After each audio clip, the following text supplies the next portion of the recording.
नवी मुंबईत पालिकेच्या निमंत्रण पत्रिकेत पालकमंत्री एकनाथ शिंदेंचं नाव नाही। नवी मुंबईत आज आरोग्य सेवा कामांचा लोकार्पण सोहळा।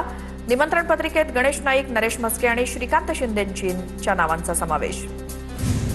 नवी मुंबई पालिकेच्या निमंत्रण पत्रिकेत उपमुख्यमंत्री शिंदेंचं नाव नाही। शिंदेंचं नाव नसल्यामुळे कार्यक्रमाच्या ठिकाणी शिंदेंची शिवसेना आक्रमक। निमंत्रण पत्रिकेत शिंदेंचं नाव का नाही याविषयी कल्पना नाही। नवी मुंबई पालिका आयुक्तांना याविषयी विचारा। नवी मुंबई पालिका कार्यक्रमाच्या निमंत्रण पत्रिकेत एकनाथ शिंदेंचं नाव नसल्याच्या मुद्द्यावर मंत्री गणेश नाईकांची प्रतिक्रिया। भारतीय जनता पक्ष एकनाथ शिंदेंच्या शिवसेनेला गिळंकृत करायला निघालाय। नवी मुंबई महापालिकेच्या निमंत्रण पत्रिकेवरती एकनाथ शिंदेंचं नाव न टाकल्याच्या मुद्द्यावरती हर्षवर्धन सपकाळांची प्रतिक्रिया। उद्या मंत्रिमंडळ बैठकीत प्रश्न उपस्थित करणार। निमंत्रण पत्रिकेत एकनाथ शिंदेंचं नाव नसल्याच्या मुद्द्यावरती संजय शिरसाटांची प्रतिक्रिया। संबंधित अधिकाऱ्यांवरती निश्चित कारवाई केली जाईल, शिरसाटांचा इशारा। नवी मुंबई महापालिकेच्या कार्यक्रमाची निमंत्रण पत्रिका पाहिलेली नाही, पण नवी मुंबईतील शिवसेनेचे नगरसेवक या प्रकाराला शिवसेना स्टाईलनं उत्तर देतील। निमंत्रण पत्रिकेत एकनाथ शिंदेंचं नाव नसल्याच्या मुद्द्यावरती खासदार नरेश म्हस्केंची प्रतिक्रिया। मोदींना रोखण्यासाठी राहुल गांधी हाच एकमेव पर्याय। भाजप विरोधात देशात काँग्रेस हा एकच पर्याय। पवारांच्या राष्ट्रवादीच्या विलिनीकरणाच्या चर्चेवरती सपकाळांचे विधान। यशोमती ठाकूर आणि थोरातांना विधान परिषद लढवण्याच्या सूचना होत्या। काँग्रेसच्या वरिष्ठ नेत्याची TV9 मराठीला माहिती। पटोले आणि वडेट्टीवारांना जवळच्यांना लढवण्याच्या सूचना होत्या, सूत्रांची माहिती। तर हायकमांडनं माघार घेणाऱ्या उमेदवाराबाबत दखल घ्यावी। उमेदवारांनी माघार घेतली ही त्या जिल्ह्यातील नेत्यांची जबाबदारी। यशोमती ठाकूर, नाना पटोले आणि विजय वडेट्टीवारांवरती विकास ठाकरेंचा अप्रत्यक्ष निशाणा। उमेदवार कुठून आणले हे काँग्रेस नेतृत्वानं उत्तर द्यावं, विकास ठाकरेंची मागणी। धाराशिव, लातूर, बीड विधान परिषद निवडणुकीमध्ये तानाजी सावंतांच्या भूमिकेवर प्रश्नचिन्ह। सावंतांनी नगरपालिका, जिल्हा परिषद आणि पंचायत समितीच्या सदस्यांची पुण्यात भेट घेतली। मतदारसंघात न येता सदस्यांना पुण्यात बोलावून सावंतांच्या बैठका। अमेरिका इराणमध्ये शांतता करार, ट्रम्प यांची मोठी घोषणा। हॉर्मुझच्या सामुद्रधुनीतून जहाज वाहतुकीचा मार्ग खुला। इराण आता कुठल्याही प्रकारचे अण्वस्त्र बाळगणार नाही, ट्रम्प यांची घोषणा। इराणकडूनही अमेरिकेसोबतच्या कराराची घोषणा। करारावर शुक्रवारी स्वाक्षरी होणार, इराणची माहिती। तर युद्धात अमेरिकेला नमवल्याचा इराणचा दावा। अमेरिका इराण शांतता करारानंतर कच्च्या तेलाच्या किमतीत मोठी घसरण। कच्च्या तेलाचे दर 4% अधिक घसरले। ब्रेंट क्रूड ऑइल $85 खाली। ब्रेंट क्रूड ऑइलची किंमत प्रति बॅरल $83.88 इंग्लिश खाडीमध्ये छुप्या पद्धतीनं वावरणाऱ्या रशियाच्या स्मिर्टोस या निर्बंधित तेलवाहू जहाजावरती ब्रिटिश सशस्त्र दलाचा छापा। युक्रेन विरुद्धच्या युद्धामुळे रशियावरती घालण्यात आलेल्या आंतरराष्ट्रीय निर्बंधांचं उल्लंघन केल्याप्रकरणी केली कारवाई।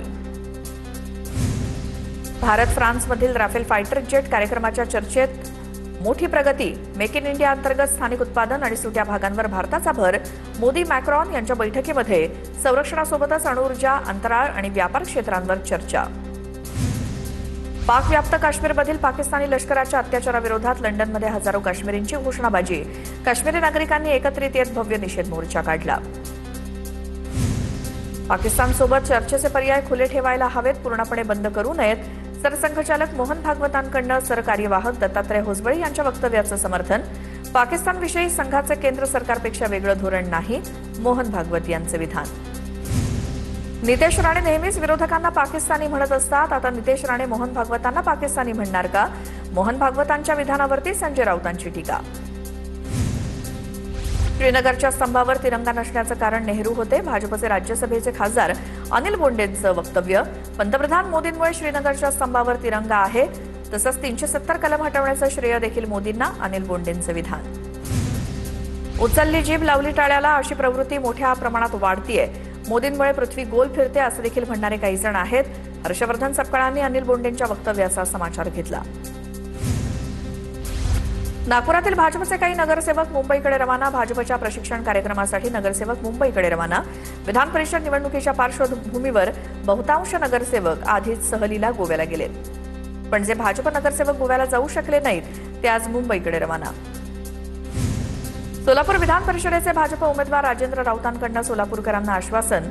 सोलापुरातील विकासाचा बॅकलॉग भरून काढणार, जिल्ह्यातील शेती, पिण्यासाठी पाणी राखीव करणार, राजेंद्र राऊतांचं वक्तव्य। अमरावती परिषदेची निवडणूक मॅनेज झाली. बाजोरिया पितापुत्राचा गंभीर आरोप.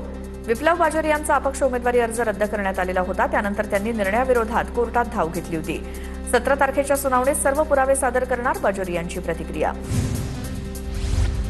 अमरावती परिषद निवडणुकीत काँग्रेसचे उमेदवार हर्षजित देशमुख प्रचारात उतरणार. हर्षजित देशमुख डिजिटल प्रचार करणार, त्यामुळे काँग्रेसकडून वंचितला पाठिंबा देण्याची चर्चा रखडली. सूत्रांची माहिती. ठाकरेंचे खासदार संजय देशमुखांनी शिंदेंच्या शिवसेनेचे केंद्रीय राज्यमंत्री प्रतापराव जाधवांची भेट घेतली. प्रतापराव जाधवांच्या दिल्लीतल्या निवासस्थानी भेट झाली. काल झालेल्या ठाकरेंच्या बैठकीत संजय देशमुख ऑनलाईन उपस्थित होते. आंदोलनामध्ये राजकारण केलं असतं तर फाटाफूट झाली असती. अन्नत्याग आंदोलन मागे घेतल्यानंतर रोहित पवारांचं वक्तव्य. आंदोलनात कुठल्याही प्रकारे राजकारण करायचं नव्हतं म्हणून समजूतदारपणाची भूमिका घेतली. रोहित पवारांची प्रतिक्रिया. अधिवेशनापूर्वी मुख्यमंत्री शेतकरी आंदोलकांची बैठक घेणार. कर्जमाफीच्या अटीबाबत अधिवेशनाआधी निर्णय न झाल्यास पुन्हा आंदोलन करणार. आंदोलकांचा सरकारला इशारा. शेतकरी कर्जमाफीबाबत ठाकरेंच्या शिवसेनेचं उद्या राज्यभरात आंदोलन. कर्जमाफी नको तर कर्जमुक्ती सरकारनं करण्याची मागणी. राज्यभरात जिल्हाधिकारी कार्यालयाबाहेर आंदोलनं करणार. शेतकऱ्यांसाठी आंदोलन करण्याच्या ठाकरेंच्या जिल्हाप्रमुखांना सूचना. रत्नागिरीत ठाकरेंच्या शिवसेनेला भाजप धक्का देणार. ठाकरेंच्या सेनेचे जिल्हा संपर्क प्रमुख सहदेव बेटकर भाजपात प्रवेश करणार. बुधवारी प्रदेशाध्यक्ष रवींद्र चव्हाणांच्या उपस्थितीत पक्षप्रवेश होणार. दिलीप मोहिते पाटील आणि आमच्यात कोणतेही भांडण नसून पत्रकारच उगीच भांडणं लावतात. खेड आंबेगाव भीमाशंकर मंदिराच्या स्थानाबाबत सुरू असलेल्या वादात दिलीप वळसे पाटलांचं सूचक भाष्य. महाराष्ट्र विधानसभा कामकाज सल्लागार समितीची बैठक. दुपारी 1 वाजता विधानसभा कामकाज सल्लागार समितीची बैठक. नंदुरबारच्या अक्कलकुव्यातील अवैध धंद्यांवरनं आमदार आमशा पाडवी पोलिसांवरती भडकले. आमदाराच्या तक्रारीची दखल घेतली जात नाही असं म्हणत आमशा पाडवी पोलिसांवर संतापले. आमसभेत अवैध व्यवसायांचा मुद्दा गाजला. पोलिसांच्या कामगिरीवर प्रश्नचिन्ह. पश्चिम महाराष्ट्रातील मराठ्यांनो सावध व्हा. आपण सधन आहात पण आरक्षणही तितकंच महत्वाचं. सांगलीतल्या भोसे इथे मनोज जरांगे यांचा मराठा बांधवांशी संवाद. मराठा आंदोलक मनोज जरांगे पाटील यांनी अंबाबाई देवीचं दर्शन घेतलं. तसंच काँग्रेसचे खासदार शाहू छत्रपती यांची देखील भेट घेतली. छत्रपती संभाजीनगरातील केम्ब्रिज चौकात काँग्रेसचं रास्तारोको आंदोलन. शेतकऱ्यांच्या विविध मागण्यांसाठी रास्तारोको आंदोलन. रास्तारोको करणाऱ्या आंदोलकांना पोलिसांनी ताब्यात घेतलं. काँग्रेस कार्यकर्त्यांची सरकारविरोधात घोषणाबाजी. डोंबिवलीच्या संदप गावात क्रिकेटवरनं शिवसेनेच्या पदाधिकाऱ्यांमध्ये चराळा. शाखाप्रमुख विरुद्ध उपजिल्हा प्रमुखांमध्ये क्रिकेटच्या मैदानावर वाद. कार अडवून बेदम मारहाण. 25 ते 30 जणांच्या गटानं मारहाण केल्याचा शाखाप्रमुख विनोद पाटील यांचा आरोप. भारताचे माजी अर्थमंत्री यशवंत सिन्हा यांनी मातोश्रीवर उद्धव ठाकरेंची भेट घेतली. बैठकीला आदित्य ठाकरे, खासदार अरविंद सावंत यांची उपस्थिती. भेटीचं कारण अद्याप स्पष्ट. अयोध्येतील राम मंदिरातील चोरी प्रकरणात योगी सरकारकडून एसआयटी गठीत. 2 कर्मचाऱ्यांना अटक करत लाखो रुपये जप्त. 18 ते 20 हजार पगार असणाऱ्या कर्मचाऱ्यांनी 1.5 कोटींची जमीन आणि 40 लाखांचा प्लॉट खरेदी केल्याची माहिती समोर. सरपंच संतोष देशमुख हत्या प्रकरणी आज सुनावणी. आरोपी विष्णू चाटेचा कोर्टात जामीन अर्ज दाखल. आजच्या सुनावणीत विष्णू चाटेच्या जामीन अर्जावर युक्तिवाद होण्याची शक्यता. प्रलंबित अर्जांवर देखील आदेश येण्याची शक्यता. कुख्यात ड्रग तस्कर सलीम डोला चौकशीत दिशाभूल करत असल्याचा संशय. दुबईत खरेदी केलेल्या मालमत्ता विकल्याचा सलीम डोलाचा दावा. सूत्रांची माहिती. गुन्हे शाखेकडून सलीम डोलाच्या दाव्याची पडताळणी सुरू. पुण्याच्या आळंदी परिसरात झालेल्या सोनसाखळी चोरीचा पोलिसांकडून काही दिवसात छडा. पिंपरी चिंचवड पोलिसांकडून 3 आरोपींना अटक. आरोपींकडून 12,95,000चा मुद्देमाल जप्त. जळगावात सराफा व्यापाऱ्याची 18 लाखांची फसवणूक. शनीपेठ पोलीस ठाण्यात फसवणुकीचा गुन्हा दाखल. आणखी काही व्यापाऱ्यांची फसवणूक झाल्याची पोलिसांकडून शक्यता व्यक्त.